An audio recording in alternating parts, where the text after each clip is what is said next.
Good morning and welcome to our Sunday morning service. Whether you are joining us in person or online, we are so glad you're here. My name is tlewis, your Director of Engagement and Membership. And this morning, I am excited to tell you that our Pathway to Membership sessions are resuming this month. If you are someone who has been moved by your experiences with us and would like to join the community as a member, now is the time to register for fall sessions. Please contact me at tlewis@unitytemple.org for more information. As always, I am here to help you connect with our congregation in meaningful and fun ways, whether you are new or have been participating for some time. Please stop by the welcome table in the foyer after service or fill out a visitor form on our website at www.unitytemple.org. I'll be in touch with you soon. We hope you enjoy the service and will come again.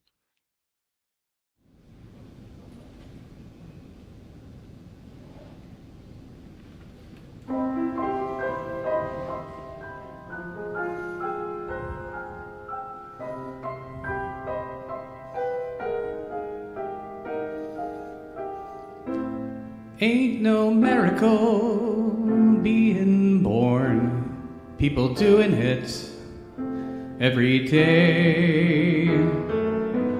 Ain't no miracle growing up, people just grow that way. So it goes like the river flows, and time just rolls right on. And maybe what's good gets a little bit better, maybe what's bad gets gone.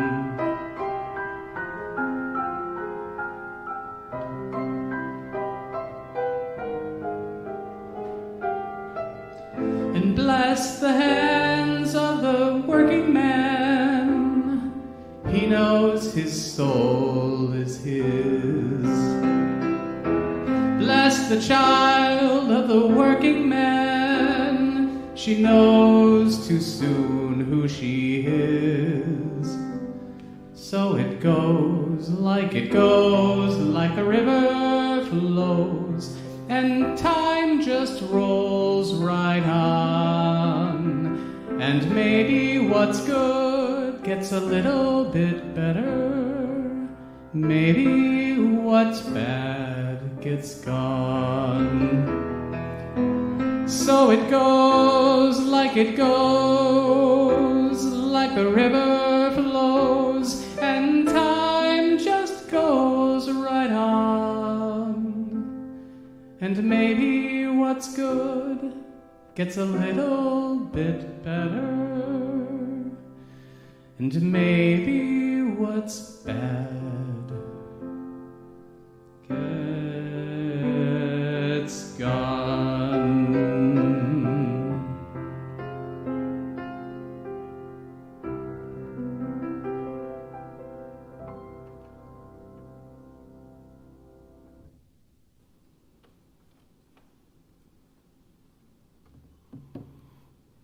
Good morning. My name is Ed McDevitt. My pronouns are he, him, his, and I serve on your board of trustees. It's my pleasure to welcome you here this morning. If you're here for the first time, thank you for joining us.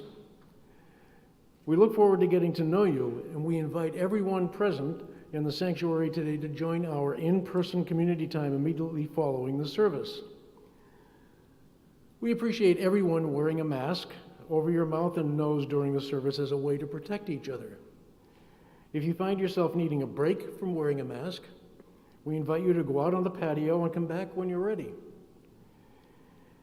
Each week we remind ourselves of our congregation's core values: connection, transformation, justice, and acceptance. Our mission is to embody these core values in our daily lives by welcoming all, inspiring compassion, nurturing wonder, and serving community. We're so glad you're with us today. We hope you find the service inspiring and meaningful. I invite you now to take a moment to greet one another, both online and in the sanctuary.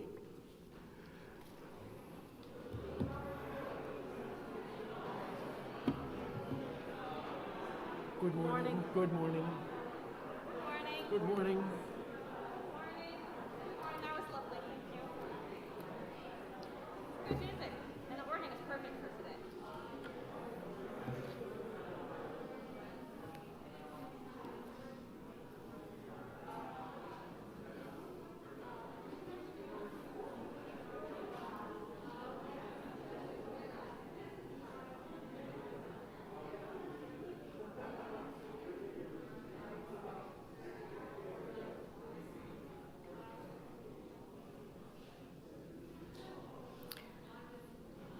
Our chalice lighter this morning is Brian Hance. Brian's favorite color is blue, and he likes walking. Please join with me in the words of our chalice lighting. We are Unitarian Universalists. This is the church of the open mind, the loving hearts, and the helping hands. We take care of the planet Earth and each other.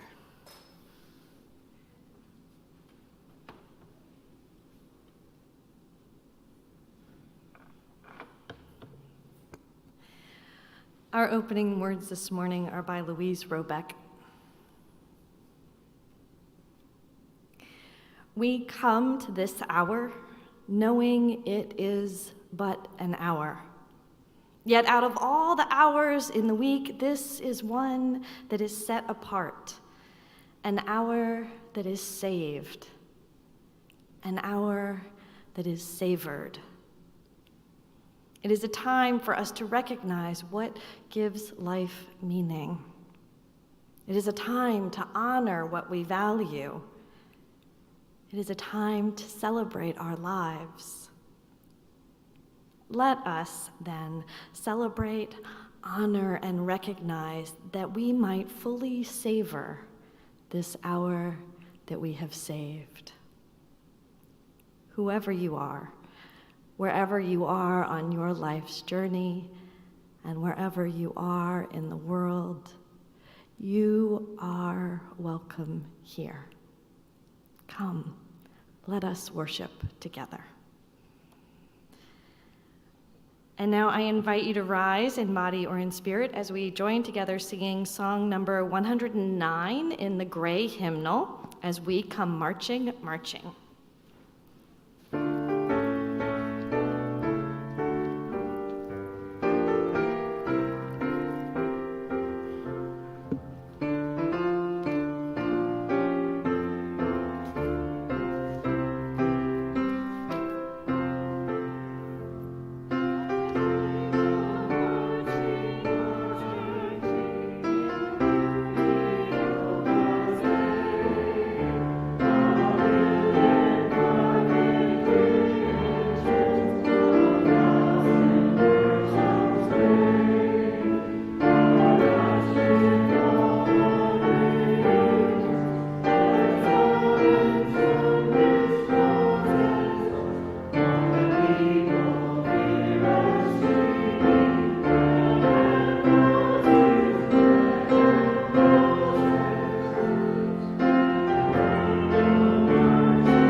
Please join in the words of our covenant. Love is the doctrine of this congregation.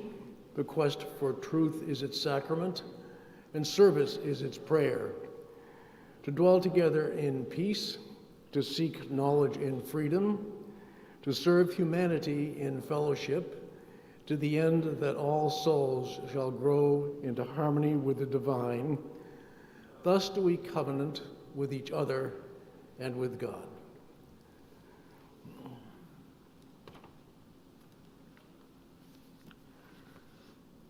This is the time that we set aside in the service for sharing things that we might want each other to hold in our hearts and minds. We don't have anything spoken, but we know that our hearts and minds are full of many things that we have encountered in these days. If you would like to have something shared in the worship service, please feel free to email pastoralassociates@unitytemple.org during the week. You're also welcome to light a candle on the altar. Let us unite our hearts and minds in the spirit of prayer and meditation. Spirit of life and love, we give thanks for the gifts of our lives, for the jumbled up emotions of joy and sorrow, worry and contentment, and all the other feelings that ebb and flow in us each day. May we find moments of peace and rest to help sustain us. Today, especially this Labor Day weekend, we hold in our minds all the ways we have worked in our lives, the jobs we've had, the domestic chores we do, the caretaking of those we love, and consider all the ways we have helped form the world. We hold in our spirits all the ways people, perhaps including ourselves, have labored to make working conditions better in the past, in the present, and in the future. Think of the results like the minimum wages and child labor laws and the weekend.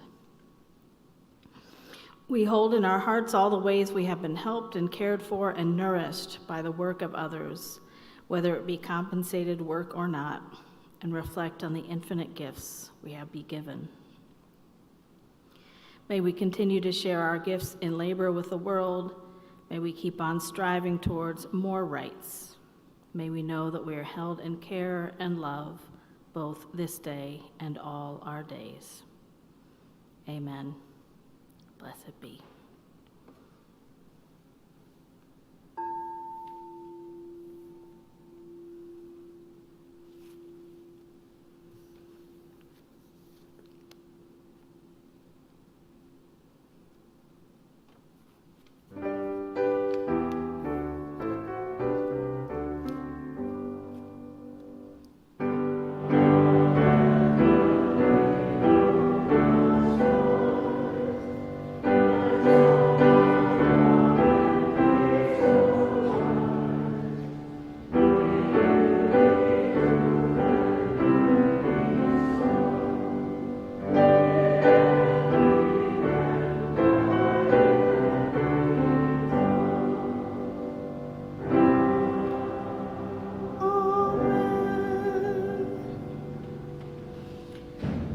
If you are someone who likes to come close when you're listening to a story, I invite you to come and sit down on the floor near me. I have the Labor Day classic, Click, Clack, Moo, Cows That Type, by Doreen Cronin, and pictures by Betsy Levin.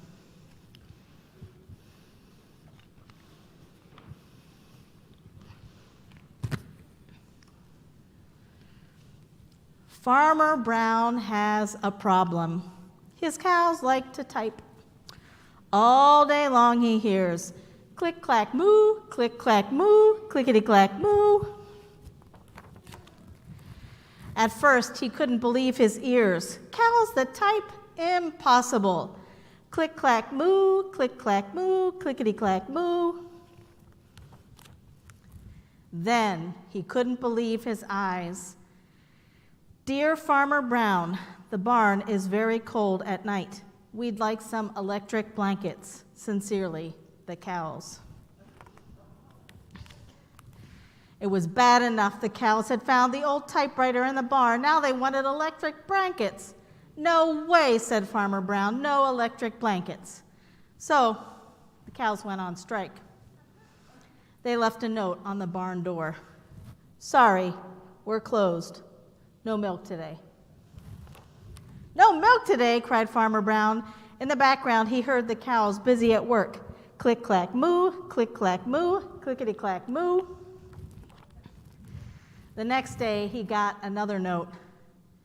Dear Farmer Brown, the hens are cold too.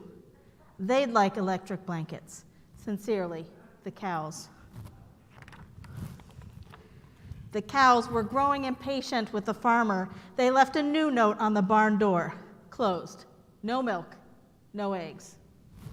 No eggs, cried Farmer Brown. In the background, he heard them. Click, clack, moo, click, clack, moo, clickety, clack, moo. Cows that type, hens on strike, who ever heard of such a thing? How can I run a farm with no milk and no eggs?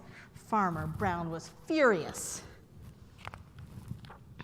Farmer Brown got out his own typewriter. Dear cows and hens, there will be no electric blankets. You are cows and hens. I demand milk and eggs. Sincerely, Farmer Brown. Duck was a neutral party, so he brought the ultimatum to the cows. The cows held an emergency meeting. All the animals gathered around the barn to snoop, but none of them could understand moo. All night long, Farmer Brown waited for an answer. Duck knocked on the door early the next morning. He handed Farmer Brown a note. Dear Farmer Brown, we will exchange our typewriter for electric blankets. Leave them outside the barn door and we will send Duck over with a typewriter. Sincerely, the cows. Farmer Brown decided this was a good deal. He left the blankets next to the barn door and waited for Duck to come with the typewriter. The next morning, he got a note. Dear Farmer Brown, the pond is quite boring. We would like a diving board. Sincerely, the ducks. Click, clack, quack, click, clack, quack, clickety, clack, quack. Why, look, there's a duck diving off a diving board. The end.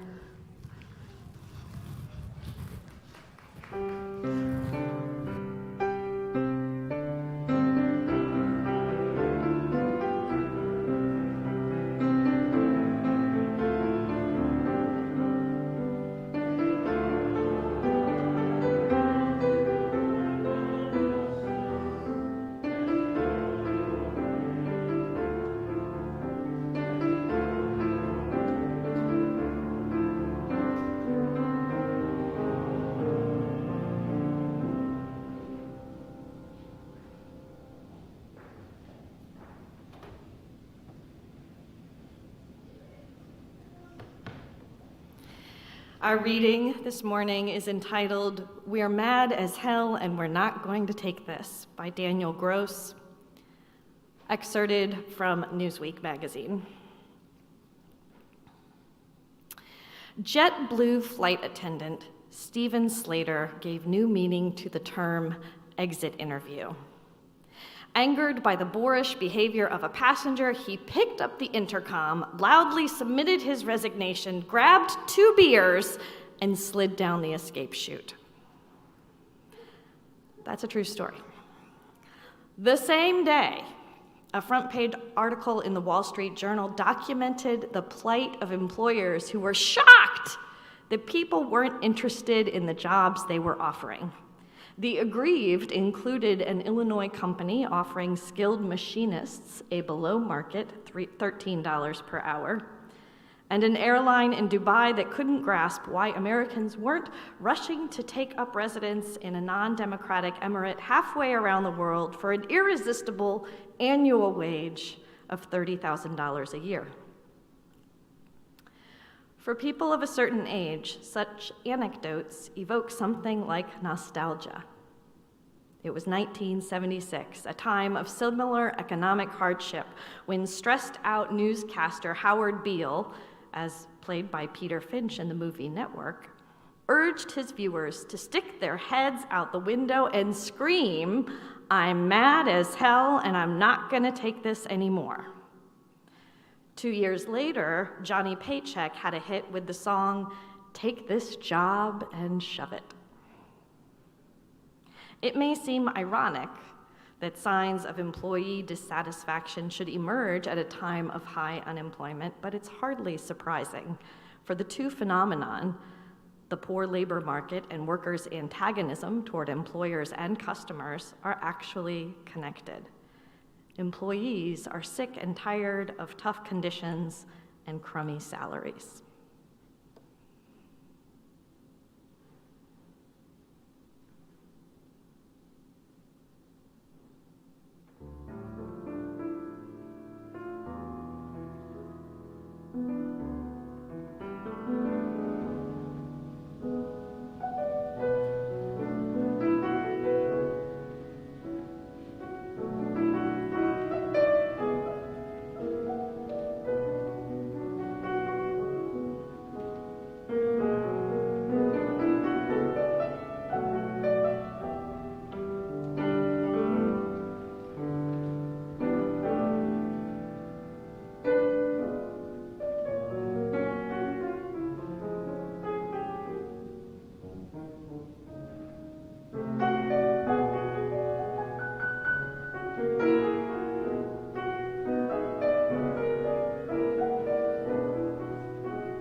Thank you, Peter.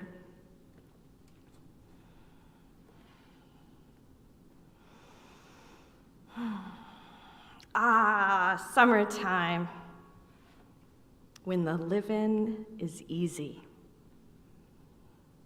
We kick back, put up our feet, and relax. After a year of working hard over the summer, we reward ourselves with a well-deserved vacation, replenishing our emotional stores for the year to come. Even when we're not on vacation, we relax in the evening heat, take ritual, leisurely strolls around the parks, and in general, give ourselves a break. And with the arrival of Labor Day, we find ourselves at the end of summer in practice, if not in reality. We are rejuvenated and ready to apply ourselves to the task at hand. Summer is food for our souls, the time of year we feel an inner beauty that reflects the summer sun.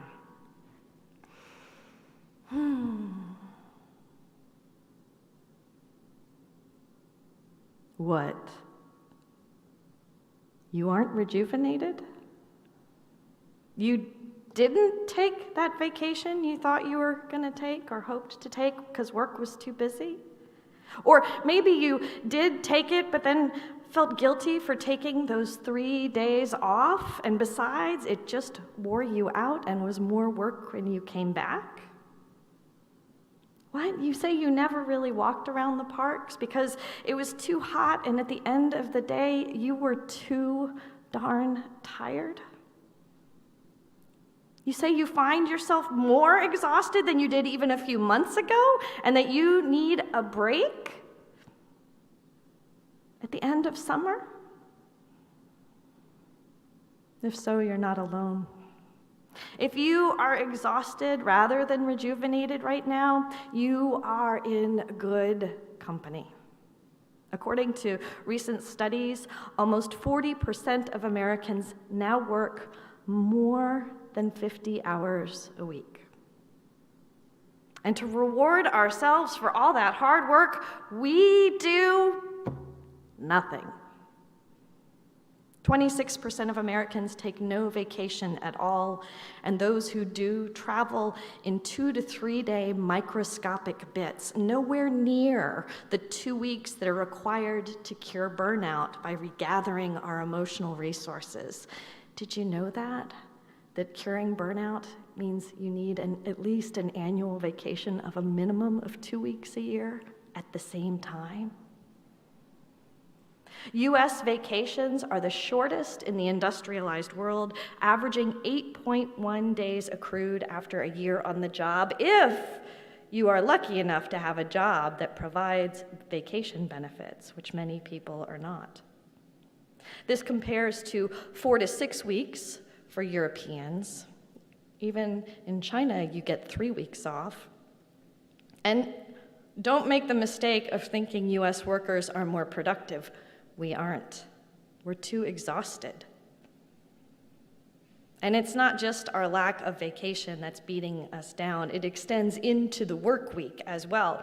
By working more and more, we have less time to do the things that need to get done, the things that we think need to get done, much less time for the things that we actually want to do. We are exhausted. When our weekend, thank you labor movement, when our weekend or whatever time off we normally have during the week rolls around, well, all that stuff that we'd been too tired to do during the week demands our attention. We spend most of our time off trying to catch up and maybe even end up working some more. So by the time Monday rolls around, we are more exhausted than we were on Friday. Joe Robinson, author of the book Work to Live and a frequent contributor to National Public Radio, puts it this way. He says, "We put in 2 to 3 more months in total hours on the job each year than Europeans. 2.5 weeks more than even the Japanese. We're now working more than we have since the 1920s. Our already paltry vacations are being stalled, canceled, and shrunk into non-existence. The result," he says, "is record levels of stress, burnout, depression, divorce. And what do we get for all these extra hours?" he asks. "Vaporized 401ks and corporate scandals." This is a horrible way to live. Not to mention the toll this takes on our mental health or our loved ones. It's quite depressing. And beloveds, that reading that I read about the JetBlue employee and the connection between a poor labor market and workers' antagonism towards employers and customers, that reading was from 2010. And things have actually gotten worse since then. What is fascinating is that according to Joe Robinson and the research that he's done, time off and shorter hours would actually increase worker productivity.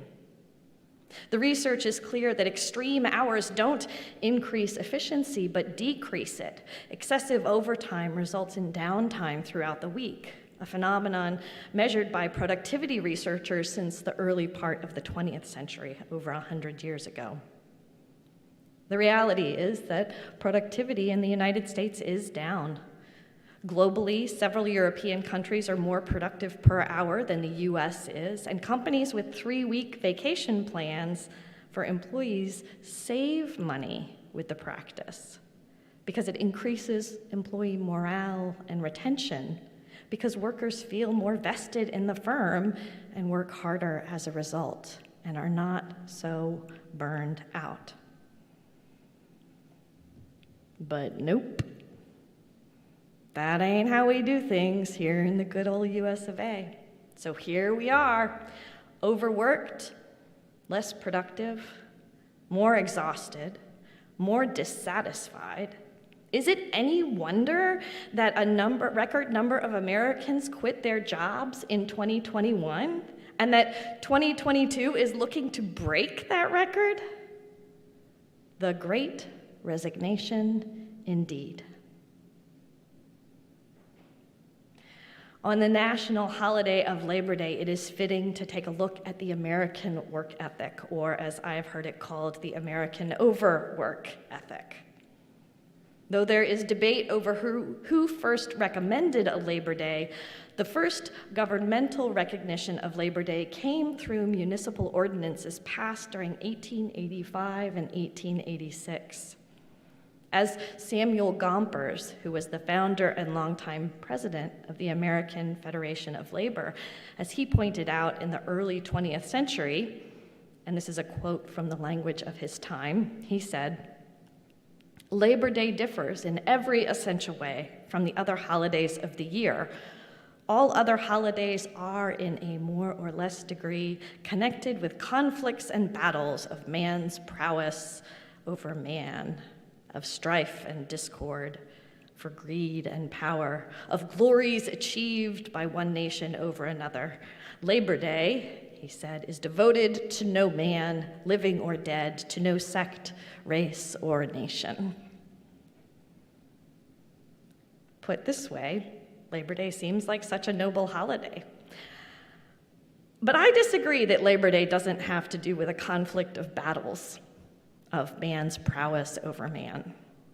It seems to me that this day, dedicated to the social and economic achievement of American workers, does indeed uplift such a battle. Not in a traditional war with another country, but instead a battle between men and men, a battle between workers and employers, a battle perhaps even between the benefits of capitalism and the capacity for oppression that comes with it. The Department of Labor website states that it is appropriate for the nation to pay tribute on Labor Day to the creator of so much of the nation's strength, freedom, and leadership, the American worker. Woohoo! But American workers have had to fight an unending skirmish with employers over hours required, working conditions, pay, and benefits. Work to live or live to work has been a theme in this country for over 100 years. We took many steps forward during the peak years of the labor movement in this country, but in the past 40 years, we have seen many of those gains slowly erode. Did you know that in 1910, President William Howard Taft declared that U.S. workers needed 2 to 3 months off each year? That was the president. In 1936, there was an attempt to get a minimum paid leave law on the books, and the Department of Labor bemoaned the lack of such a law and supported it. However, nothing happened, and we certainly don't have 2 to 3 months off per year. The poetry in the song we sang a few minutes ago, "As We Come Marching, Marching," arose out of one of these battles, these skirmishes. The story goes that James Oppenheim was inspired by a banner during the massive 1912 walkout of textile workers in Lawrence, Massachusetts. The Massachusetts state legislature had passed a law that reduced the weekly working hours for working women and children. The workers rightly feared this would mean a reduction in how much money they would be able to take home, and their suspicions were sharpened when the mill corporations sped up the machines to be more productive and posted notices that the reduced work week would be now a maximum for both men and women operatives, and the salary cut accordingly. During the strike, the workers' demands called for a 15% increase in wages in the reduced work week to make up for the loss of hours. They called for double time for overtime work and no discrimination against any workers for their strike participation. But there's also a dispute about the origins of that song. Some believe that Oppenheim heard Mary MacArthur of the British Women's Trade Union League when she visited the US to support the growing women's labor movement in 1907, several years before the Lawrence strike. During her talks, actually, locally here in Chicago, she argued that women must work for more than just increased wages. Her message was summed up by a quote that she attributed to the Quran. "If thou hast 2 loaves of bread, sell one and buy flowers. For bread is food for the body, but flowers are food for the mind." We need bread, certainly, but we need flowers, roses, too. As this story illustrates either one of the stories of the song's origin, we have a long history of struggling to reduce working hours.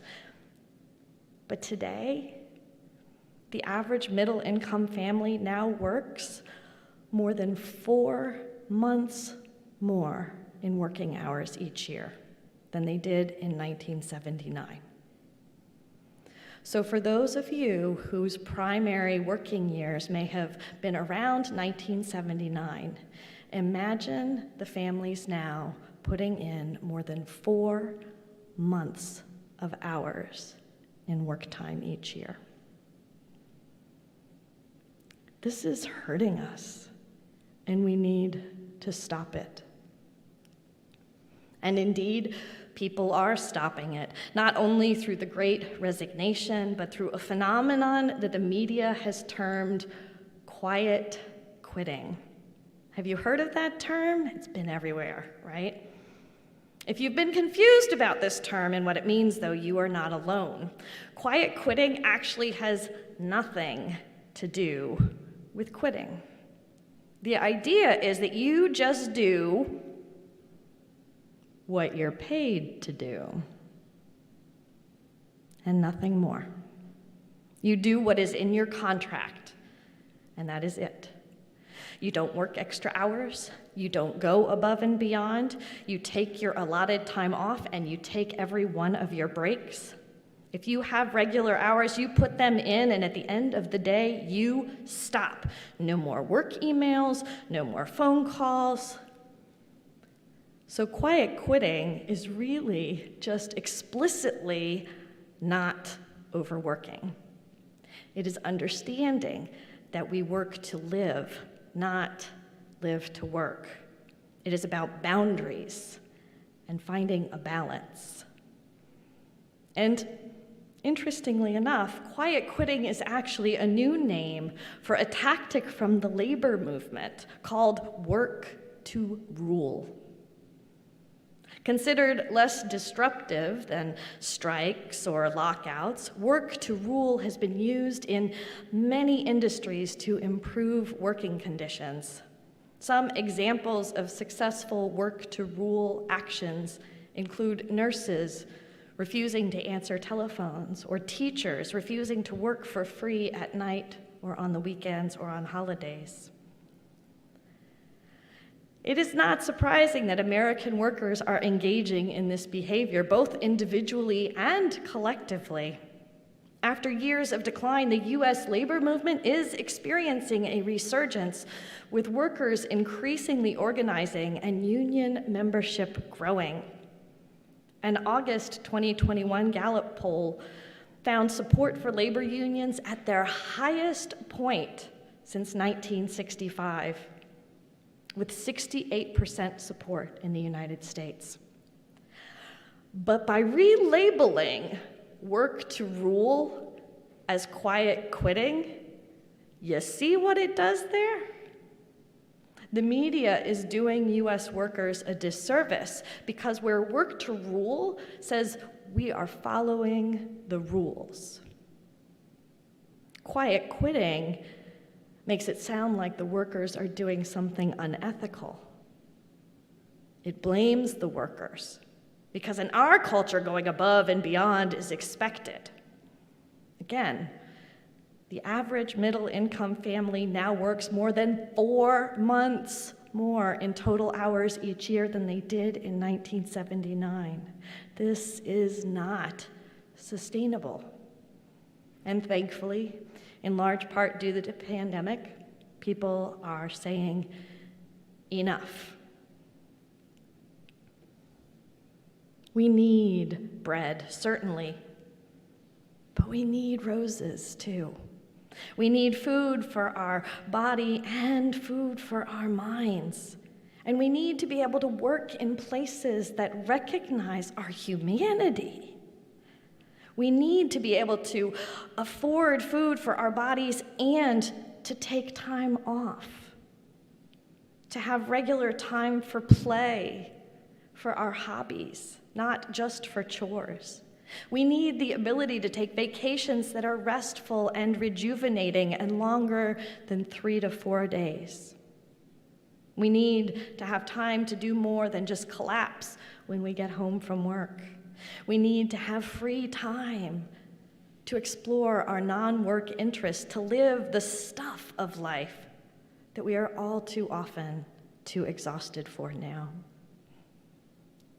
Work has its rewards, but so do hours of rest and love.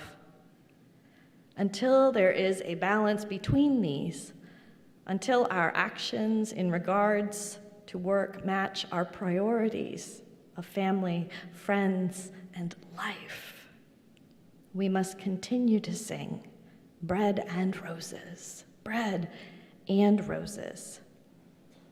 And Labor Day will continue to remind us of how much we need to find or make a balance in our lives. May it be so.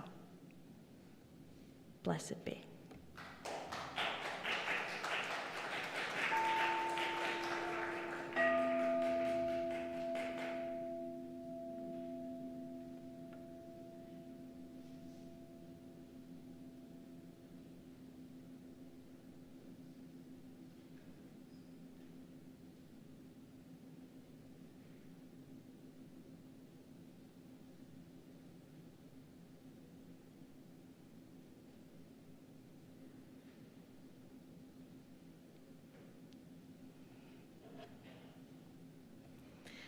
Each week at Unity Temple, we give our Sunday collection to an organization that aligns with our values. This week, our offering supports the great work of our own Unity Temple Faith in Action Network, which includes our 8 teams and 16 community partners who organize together for justice, equity, and compassion.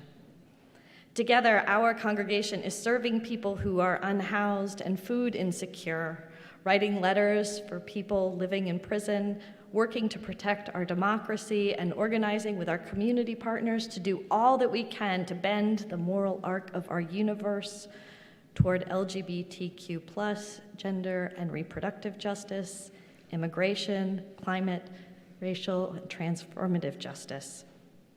You may donate by placing cash or checks in the collection baskets that I see are being passed around. If you haven't seen a collection basket, you can find them in the back row of your section of pews. Please pass the basket and someone will be at the back of the main floor to collect all the baskets. You can also give by sending a check to Unity Temple office with Unity Temple Faith in Action Network on the memo line or by following the instructions that are on your screen. Thank you in advance for your generous support. May what you give bring you joy. And as I see the baskets have made their way around, thank you very much. I invite you all to rise in body or in spirit as we sing together hymn number 157 in the gray hymnal. Thank you. The words to this hymn are an early American labor poem that formed the preamble to the Constitution of the United Mine Workers of America, one of the first labor organizations in the United States, founded in 1890. Peter will play it through once to familiarize us with the tune, and we will join him at the top of the second verse.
As we journey through our days, may we give thanks both for work and its rewards and for hours of rest and love.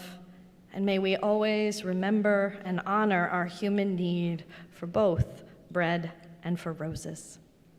And now please join with me with the words of our chalice extinguishing printed in your order of service. Carry the flame of peace and love until we meet again.